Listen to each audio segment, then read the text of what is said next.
Hi, boys and girls. Today we are going to be doing a lab related to fossils. It's a fun one.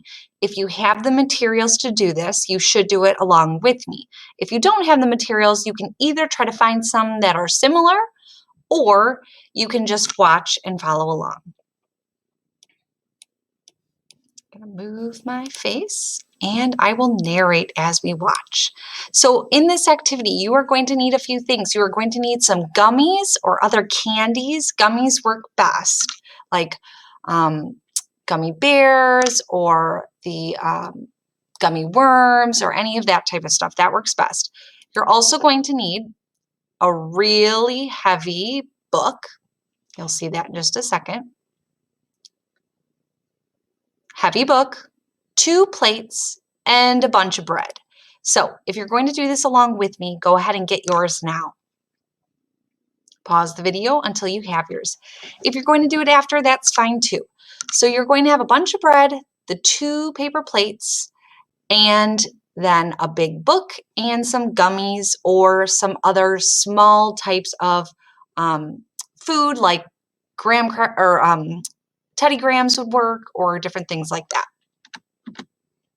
So now what you're going to do is you're going to start with 1 piece of bread on the bottom.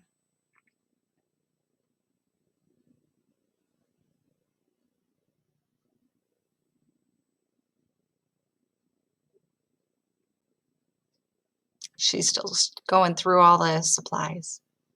So 1 piece of bread on the bottom of the plate. This is going to represent your soil or your ground. Then you're going to take just a few of your little candies or whatever you have to put in, and you're going to just kind of push them a little bit, but not smush them all the way, right? Just push it down so that it's nice and secure. Then put another piece of bread on top, and again, kind of push the top down and put another layer. This is showing you how at the very beginning when we had 1 piece of bread, that was the ground. And just like when we put those candies or different treats down, that's showing animals or plants that have died and have rested on the ground, right? Imagine that. They're just laying on the ground, okay? Over time, more sediment, that means more rocks, more soil, then goes on top of the ground and starts to bury them as time goes on. Now, it's not going to bury an entire elephant, right? That elephant is going to decay and be broken down over time. But think about those bones. Over time, those bones or those hard structures like we talked about are going to start to be buried. And that sediment that buries them is going to be represented by our bread. So now we're going to have a new layer. And on top, we have our candies or our treats, and that's representing new life that is dying, right? And falling to rest on that ground, okay? Over time, just the same, they're going to decay, they're going to break down, and some of those hard structures will remain, and then new sediment, new soil, new dirt will then push down on the top of the ground. So you're going to do this over and over again to represent animals and plants falling and dying and new sediment going on top of them. You can see that she's just pushing down a little bit each time. She's using a bunch of different ones because we know that it's not just one animal that can form a fossil. It's not just dinosaurs or just woolly mammoths. There are all different types of animals and plants that can form fossils. So now she has all her layers down. She's saying that, okay, we're going to move on. Now she's taking her other paper plate and she's setting it very on top, and she's going to push down. Now she's going to set the book on the top. The reason why she's pushing down and putting the book on the top is to represent the pressure that goes on when fossils are being formed. We know fossils won't really form as fast as our experiment, right? You're not going to form a fossil in 5 minutes.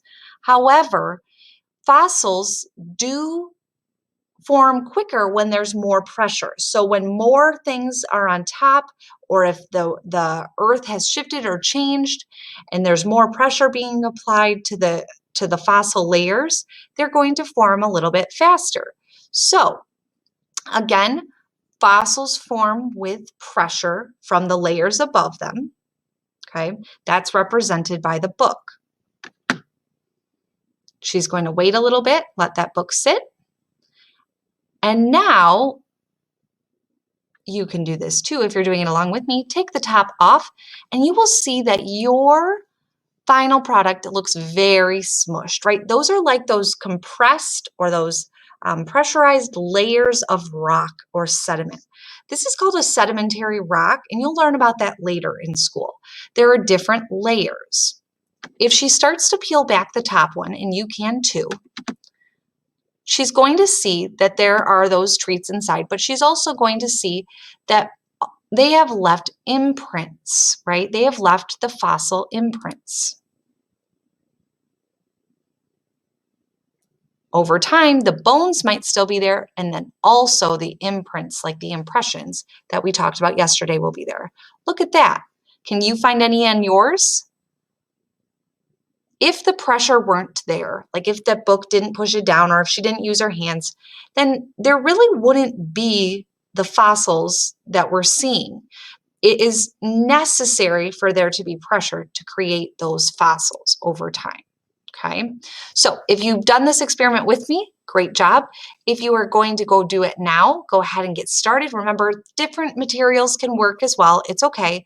You'll just have to be kind of creative. If you don't have enough bread, you could do like cheese slices and some different hard treats inside of it. But the bread definitely works the best. Have fun.